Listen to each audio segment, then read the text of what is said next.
how to onboard like a seasoned fucking pro. And what I mean by that is when you bring clients on in your agency is to both make a wow first impression, make it easy for clients, make it so they trust you, and set it up so those clients are going to stay and pay you for years and years and years and years. For those of you guys who don't know me already, my name's Frankie Finn. Since 2007, I've built 3 of my own agencies up to 100 plus clients. I've also wrote the book, Beyond the Agency Box, helping a whole bunch of agency owners worldwide, and probably helped thousands of people through that book and other stuff we do to live this whole more beach, less laptop agency lifestyle. So let's get into it.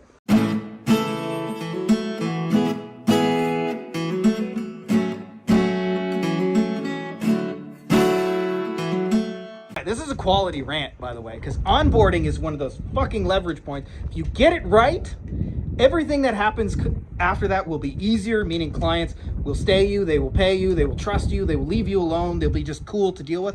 If you get this wrong, motherfucker, if you get this wrong, clients won't trust you, they'll cancel early, they'll be a pain in the ass. It is such a big leverage point because it is the first impression after they have actually decided to pay you. So I believe onboarding actually has 2 separate and distinct parts.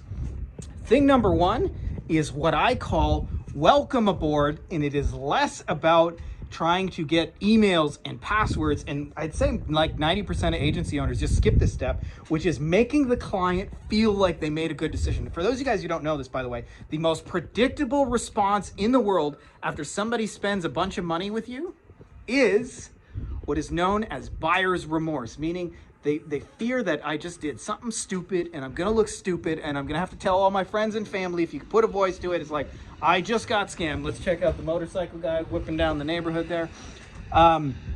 So if you could put a voice to that, they feel like, hey, I've been ripped off by marketers before. Is this just another smooth talking salesperson? And the way you address that is you welcome them in style. So I'll tell you what our agency does.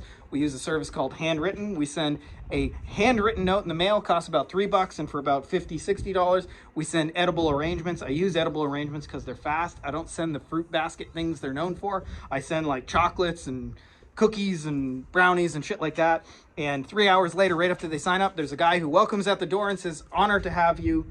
Here we go. That is an engineered process, by the way. It takes us 5 minutes to do, and it is done through virtual assistant. So you can do this in your agency too.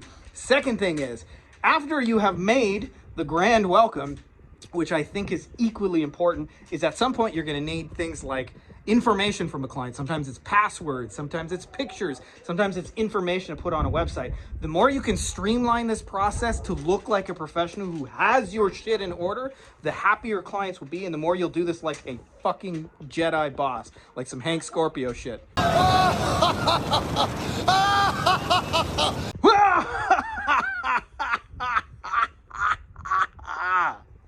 Evil laugh. I gotta mix in some nonsense for the old YouTube algorithm. Love you guys. Anyways, so I'll tell you what we use. We use a service called Leadsy, and the reason why we use Leadsy is because I wanted to make it dog shit simple for clients to give us access to their accounts. So it used to be the old way. I'd have to say, can you send me your Facebook Business Manager? Can you send me your page? Can you send me your login? And then we also do Google AdWords, so I had to get in both of those platforms and like explaining to clients that there's a difference between a biz manager and an ads manager and a page. And yeah, you sent me the page, but the business manager is different. I need the ads account, or there's no credit card on the ads account, all that shit, which is really complicated. Now with Leadsy, it's like a couple of clicks, 2 minutes later, all right, you're in, let's go, and we can set the thing and run. So imagine that, a client signs up with you, they just paid you money, they're worried they made a mistake, they get, all of a sudden there's a knock at the door, there's brownies, their account's set up, and their first ads are set up, and they're winning within hours. Do you not look like a pro that they want to stay with for a long, long time? I'll tell you the answer is yes. So that is the impression you guys are going for. So I want you guys to think about those 2 things. How can I welcome them in style? At the very least, all you guys can afford to send a $3 welcome letter in the mail using a service like Handwritten. By the way, we don't write them. I just type in there, put in the client's address, click send. It's the same message to everybody. We just changed the first name. Hey, we're so excited to have you. Just, it's an honor. Here's a handwritten note, right? So all of you guys can create the grand welcome, and then think about the onboarding part of it, like the getting the passwords and stuff, is a little bit different for everybody. The SEO people are going to need different stuff than the Google ads and the Facebook ads, than the TikTok. But I want you to think about, make a checklist and then think about how can I make that as streamlined and simple as possible so that after clients give me money, I look like a fucking pro and we hit the ground running and it's as seamless and simple and as straightforward as possibly can be. So I hope that's helpful to you guys. If you're not already subscribed, make sure to subscribe and may the force be with you.